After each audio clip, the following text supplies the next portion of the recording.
Olá, caríssimos irmãos e irmãs, sejam muito bem-vindos ao canal Uma História de Fé. Hoje, sexta-feira da 22ª semana do Tempo Comum, e meditamos o Santo Evangelho segundo São Lucas, capítulo 5, versículos de 33 a 39. Em nome do Pai, e do Filho, e do Espírito Santo. Amém. Naquele tempo, os fariseus e os mestres da lei disseram a Jesus: Os discípulos de João e também os discípulos dos fariseus jejuam com frequência e fazem orações, mas os teus discípulos comem e bebem. Jesus, porém, lhes disse: Os convidados de um casamento podem fazer jejum enquanto o noivo está com eles? Mas dias virão em que o noivo será tirado do meio deles. Então, naqueles dias, eles jejuarão. Jesus contou-lhes ainda uma parábola. Ninguém tira retalho de roupa nova para fazer remendo em roupa velha, senão vai rasgar a roupa nova, e o retalho novo não combinará com a roupa velha. Ninguém coloca vinho novo em odres velhos, porque senão o vinho novo arrebenta os odres velhos e se derrama, e os odres se perdem. Vinho novo deve ser colocado em odres novos. E ninguém, depois de beber vinho velho, deseja vinho novo, porque diz: o velho é melhor. Palavra da salvação. Glória a vós, Senhor. Meus queridos irmãos e irmãs, amados filhos da Igreja de Cristo, eleitos de Deus, herdeiros dos céus.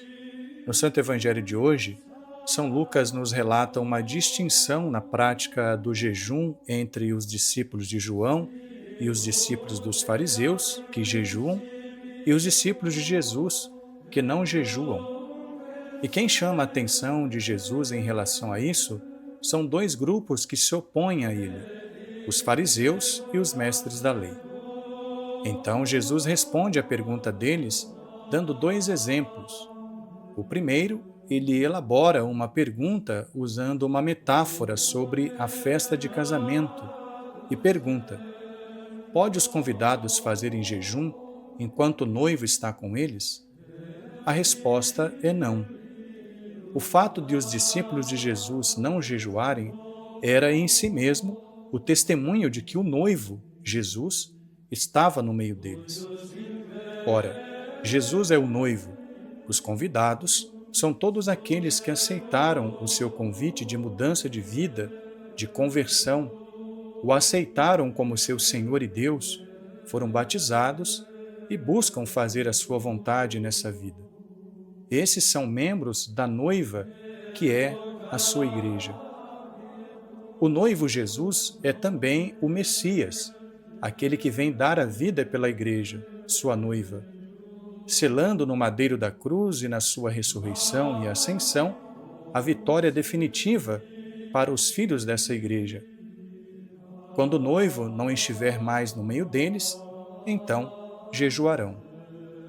Na segunda parte da resposta de Jesus, diante da pergunta do porquê os discípulos de João e os discípulos dos fariseus jejuam e os discípulos dele não jejuam, ele desenvolve uma pequena parábola que trata duas questões práticas e de fácil compreensão para eles. Primeiro, é que não se deve tirar retalho de roupa nova para remendar roupa velha. Por sua vez também, ninguém deve colocar vinho novo em odres velhos. Jesus com isso ensina que devemos nos adequar aos seus ensinamentos, mudar de vida, buscar a conversão, a santificação, a imitação de Cristo, e não exigirmos que o Evangelho se modele aos caprichos humanos, como se fossem modinhas que vêm e vão. Para que você e eu possamos acolher este vinho novo, precisamos permitir que antes Jesus nos transforme em odres novos, pessoas renovadas, para que, embriagados do seu Espírito Santo, possamos tornarmos-nos seus imitadores. Louvado seja nosso Senhor Jesus Cristo, para sempre seja louvado. O Senhor esteja convosco, Ele está no meio de nós. Abençoe-vos o Deus Todo-Poderoso, Pai e Filho e Espírito Santo. Amém.